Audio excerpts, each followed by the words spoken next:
Hi, I'm Bill Osmolsky with the MacIver Institute, and this is your MacIver News Bulletin. You can't win the fight for public opinion without strong messaging. That could be why pro-abortion activists have recently started saying that abortion is health care. And so if you're against abortion, you must be against health care. This absurd logic is hardly a winning argument. It actually appears to be part of a last-ditch effort.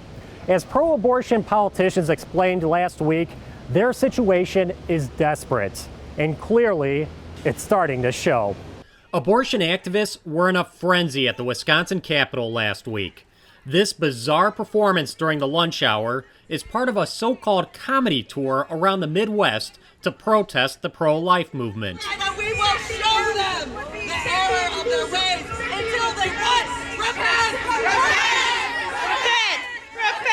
This group is called the Abortion Access Front and is led by Liz Winstead from Comedy Central's Daily Show. During a press conference for the tour, Representative Lisa Subeck explained how the ultimate showdown over Roe v. Wade has become inevitable. Since President Trump took office, states have been passing anti-abortion laws that, if challenged, could create an opportunity for the Supreme Court to reopen the book on Roe v. Wade. We have seen Supreme Court appointments of justices who have made no bones about the fact that they will overturn Roe v. Wade if given the opportunity. And if Roe v. Wade is overturned, abortion would automatically be illegal in Wisconsin under a law passed in 1849. We introduced a bill recently, the Abortion Access Protection Act, that would change that. But this isn't the first time that we introduced this bill. We've introduced this bill in legislative session after legislative session because we knew that we need to get this off our books. That bill was first announced at the beginning of June, but has not yet been officially introduced. During the budget debate, Governor Tony Evers had a pretty blunt position on road funding. Clearly, the people of Wisconsin told us during the campaign to fix the damn roads. But that attitude did not last. There was a $90 million pot of money in the budget specifically to fix local roads.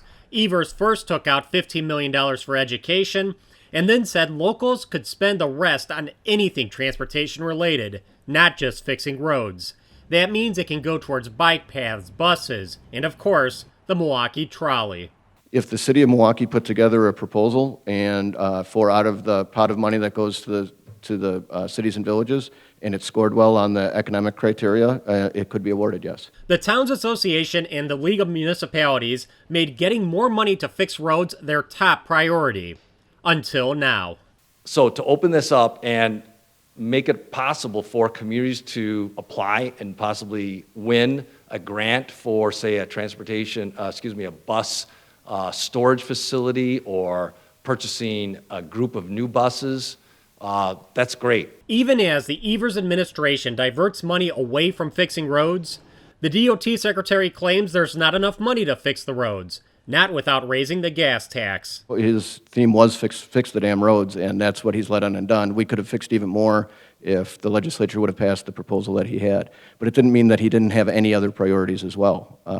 And these other modes of transportation, if they can demonstrate economic benefit, then we need to look at that as well. The DOT is developing an in-depth project selection and approval process to disperse the $75 million. Subsequently, it doesn't expect any of the projects to begin before next year. When the legislature passed the budget last month, it specified how and where the money would be spent. When Governor Evers issued his vetoes on 78 items, he mostly left the money in, but took out the how and where it would be spent. He gave that power over to his bureaucrats, which is why that local road aid money is playing out the way it is. Again, that was only one of 78 vetoes, and so at the MacIver Institute, we're busy following new developments every day.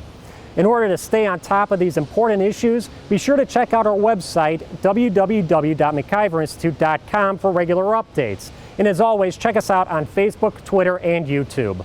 For the MacIver Institute, I'm Bill Osmolsky, and this has been your MacIver News Bulletin.